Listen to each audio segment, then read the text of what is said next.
न अम्बेडकर की महत्ता थी। सिद्धांतों के मूल्यों के आधार पर ही, दोष गुण के आधार पर ही निर्णय होना चाहिए हर चीज का। और आज भी इस देश के लिए नहीं, पूरे विश्व के लिए गांधी की विचारधारा सर्वोपरि है। उस विचारधारा को एक नहीं 100 बार जन्म लेंगे मोदी, 100 बार सत्ता में बैठेंगे, वो तो अलग विषय है, लेकिन गांधी की विचारधारा को न कभी ये छू पाएंगे न कभी मिटा पाएंगे। ग्वालियर कोर्ट में जो अंबेडकर जी की मूर्ति नहीं लगने दिया जा रहा है और जिस मानसिकता के लोग नहीं लगने देना चाहते हैं, वो वही लोग हैं, वो संघी मानसिकता के लोग हैं जिनको डॉक्टर अंबेडकर से, इस देश के संविधान से, इस देश के महापुरुषों से, इस देश की आज़ादी से का जिन्होंने विरोध किया, आज वही डॉक्टर अंबेडकर की मूर्ति का विरोध कर रहे हैं। आप एक चीज़ बताइए कि डॉक्टर अंबेडकर हमारे आइकान हैं, इस लोकतंत्र के आइकान हैं। उन्होंने इस देश को संविधान दिया है, जिस संविधान के दायरे में हम आप सारे लोग जीवन जीते हैं। सबके जीवन जीने की एक जो शैली हमको मिली है, उस संविधान के माध्यम से मिली है। और इतने बड़े महापुरुष को की मूर्ति लगाने पर जिसको आपत्ति है, जो उसका विरोध कर रहा है, तो आप कल्पना कर सकते हैं कि इस देश में किस तरह की संविधान को लागू करना ये लोग चाहते हैं। लेकिन जो एडवोकेट मिश्रा साहब वो कह रहे धर्मशाला थोड़ी ना है वो ग्वालियर कोर्ट। देखिए एक चीज़ बता दें, एडवोकेट जो मिश्रा ने इस पर आपत्ति लगाया है और उन्होंने जो शब्द का प्रयोग किया है कि धर्मशाला नहीं है, तो मिश्रा जी आपके संज्ञान के लिए डालना चाहता हूँ, आप एक वकील ही हैं, आप देश के कानून नहीं हैं और आप संघी हैं, ये भी मैं जानता हूँ, मिश्रा को खूब जानता हूँ। वो संघी हाफ चड्डी वाला व्यक्ति है। उस दिन कहाँ था मिश्रा जब उसका आका ढिढोरा पीटा इसी देश में अंबेडकर की मूर्ति लगाकर? हैसियत थी तो कहता कि नहीं रोक दो, इसका विरोध करता हूं मैं। उस दिन तो चुप हो गया और ओछी राजनीति कर रहे हो। अब क्या है, इसको समझने की बात है कि अंबेडकर के नाम पर ये जो संघी हैं, चाहे मोदी जी हो, अमित शाह हो या संघ का कोई व्यक्ति हो, ये सारे लोग सिर्फ दिखावा करते हैं, न अंबेडकर की नीतियों में विश्वास करते हैं, न अंबेडकर के सिद्धांतों में विश्वास रखते हैं, ये न ही इस देश के संविधान में विश्वास रखते हैं। नहीं तो अंबेडकर की मूर्ति के सामने 20 बार जाके मोदी जी, मिश्रा जी को ये आपके चैनल के माध्यम से मैं बता रहा हूँ कि अगर तुम्हारे पास विद्वत्ता है, वकील अपने को कह रहे हो, तो देख लो पहले कि तुम्हारे ही आका 20 बार जाके झुके हैं। मैं अंबेडकर का सम्मान करता हूं, जबकि हकीकत यह है कि न मोदी अंबेडकर का सम्मान करते हैं, न ही कोई संघी करता है। और अंबेडकर से, नेहरू से, गांधी के विचारों से इनको हमेशा कभी भी इन्होंने इन महापुरुषों के सिद्धांतों को आत्मसात नहीं किया है। ये तो आप लोग भी कर रहे हैं, कांग्रेस भी कर रहा है ना। अमित शाह जी ने कहा पार्लियामेंट में। अच्छा, अंबेडकर का नहीं, मेरी बात आप एक मिनट, थोड़ा सा इस पर चर्चा चूंकि विस्तृत होनी चाहिए। अमित शाह हमको प्रमाण पत्र देंगे? नहीं, अमित शाह हमको देंगे प्रमाण पत्र? जानकारी होनी चाहिए। अमित शाह जब तुम संघ में हाफ चड्डी पहनकर उछल कूद मचा रहे थे, तो अंबेडकर, डॉक्टर भीमराव अंबेडकर, भारत रत्न डॉक्टर अंबेडकर इस देश के कानून मंत्री हुआ करते थे, तब तुम्हारा आता है पता नहीं था। तुम जानकारी पहले रखो। वो भी सुनिए, वो भी कांग्रेस की सरकार हुआ करती थी, पंडित नेहरू की कैबिनेट के वो कानून मंत्री थे। अमित शाह बताएंगे कि हमने हम लोग मतलब उनके कहने से हक अंबेडकर। अच्छा, हमने तुम कौन सा सम्मान कर रहे हो? कहाँ सम्मान कर रहे हो अंबेडकर का? हर जगह अंबेडकर के नीतियों का, अंबेडकर के सिद्धांतों का तुम अपमान करते हो। फैशन बना दिया आप लोगों ने। फैशन तो उसने बना दिया, इन संघियों ने। सदन में जिस तरीके से देश के ज्वलंत मुद्दों पर चर्चा करने के लिए सदन की स्थापना हुई थी कि पक्ष और विपक्ष मिलकर समाज के उन मुद्दों पर चर्चा करेगा, आज उस सदन में हमारे महापुरुषों को गाली दी जाती है। बड़े शर्म की बात है। मिश्रा जी तो यहाँ तक कह रहे हैं कि संविधान नहीं लिखा है डॉक्टर अंबेडकर ने। देखिए एक चीज बता दें, जिसकी रोजी रोटी खा रहे हैं मिश्रा जी, अनिल मिश्रा, उसी कानून की किताब को पढ़कर वो रोजी रोटी खा रहे हैं, बच्चे पाल रहे हैं।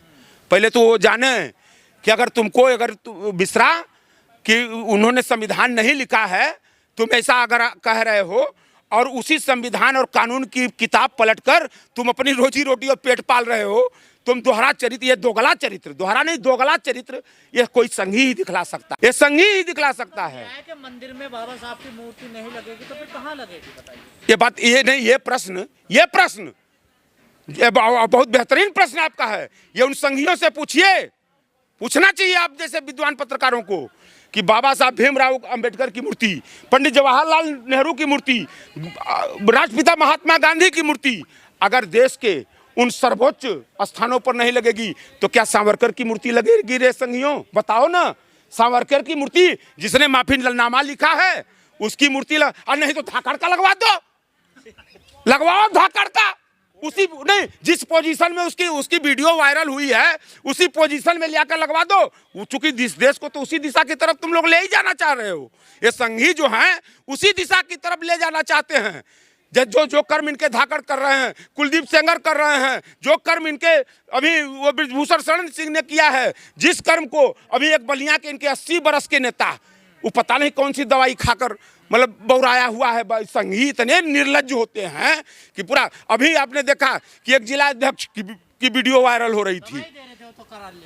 ये दवाइयाँ देते हैं, ये दवाई खाते भी हैं, दवाई देते भी हैं, और ये इतने गंदे होते हैं, इतने गंदे होते हैं, जान लीजिए मतलब इतने विचार के गंदे संघी होते हैं। इनके यहाँ ट्रेनिंग यही दी जाती है। आपसे बता दें कि तबीयत खराब तो दवाई दिलाने तो धाकड़ भी लाया था रोड पर, हम वो भी कह देगा। मतलब इतने निर्लज्ज होते हैं कि दुनिया का घर कुकर्म भी करते हैं ये संघी, और उसके बाद कहते हैं वो तो कह रहा कि मेरी वीडियो ही नहीं है। नहीं वो तो कह रहा कि मेरी वीडियो ही नहीं है। कांग्रेस ने यही आरोप लगा रहे हैं। नहीं उनके अब यही समझ लीजिए कि आज 10 बरस से ऊपर हो गया है सत्ता में बैठे हुए केंद्र की, इनको अभी भी इनके हर काम के लिए कांग्रेसी इन बेवकूफ़ों को नजर आते हैं। मतलब कोई भी इस देश में घटना घट जाए, कोई भी काम हो जाए, उसके लिए कांग्रेस दोषी इनके। अरे तुम अपनी जिम्मेदारी कब लोगे?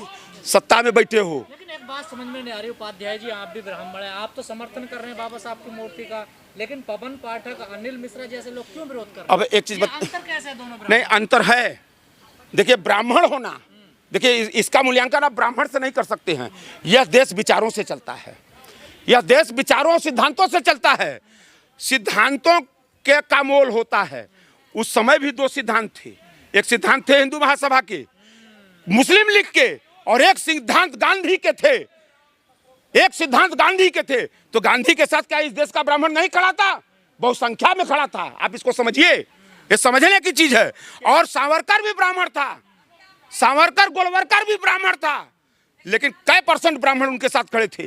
ये समझे, सिद्धांतों के मूल्यों के आधार पर ही, दोष गुण के आधार पर ही निर्णय होना चाहिए हर चीज का। और आज भी इस देश के लिए नहीं, पूरे विश्व के लिए गांधी की विचारधारा सर्वोपरि है। उस विचारधारा को एक नहीं 100 बार जन्म लेंगे मोदी, 100 बार सत्ता में बैठेंगे, वो तो अलग विषय है, लेकिन गांधी की विचारधारा को न कभी ये छू पाएंगे न कभी मिटा पाएंगे। किसके? आप कभी, मैं न्योता दे रहा हूं, मैं जात का ब्राह्मण, काशी का ब्राह्मण हूं। एक बार आप सारे मित्र कभी बनारस घूमने आइए और आप मेरे घर आइए और मेरे घर में देखिए कि मेरे घर में डॉक्टर अंबेडकर की मूर्ति है कि नहीं है कि नहीं। इसलिए कि मैं पेशे से वकील भी हूं। अब मैं आपको बता, मैं पेशे से अधिवक्ता भी हूं। अगर इस देश के संविधान, इस देश की न्यायपालिका, इस देश की संसद की कुर्सी पर जो मोदी बैठा, खुद उस कुर्सी की भी बात कर रहा हूं, अगर उस पर अगर बैठा व्यक्ति अगर डॉक्टर अंबेडकर को नहीं मानता है तो उस कुर्सी पर बैठने का अधिकारी वो नहीं है। और ऐसे लोगों को तत्काल संज्ञान लेकर सुप्रीम कोर्ट को जेल भेज देना चाहिए। लेकिन जो सुप्रीम कोर्ट में मूर्ति लगाई है चंद्रचूड़, जो डी भाई, वो भी तो ब्राह्मण थे, उनसे सबक नहीं ले सकते? देखिए एक चीज बता दें आपसे, हमने अभी उसी पर डिफिनेशन किया है, उसी पर डिफिनेशन हमने किया है कि आदर्शों की बात होनी चाहिए, विचारों की बात होनी चाहिए। चूंकि ये हमेशा संघ के लोग, आरएसएस के लोग, हिंदू महासभा के लोग, मुस्लिम लीग के लोग, ये हमेशा गांधी के और अंबेडकर के विचारों के विरोधी रहे हैं। ये हमेशा तलवे चाट विचारधारा को इन्होंने अपनाया है। ये अंग्रेजों के विचारधारा को ये मानने वाले लोग थे, ये अंग्रेजों के तलवे चाटने वाले लोग थे, ये आज़ादी की लड़ाई को गलत बताने वाले लोग थे।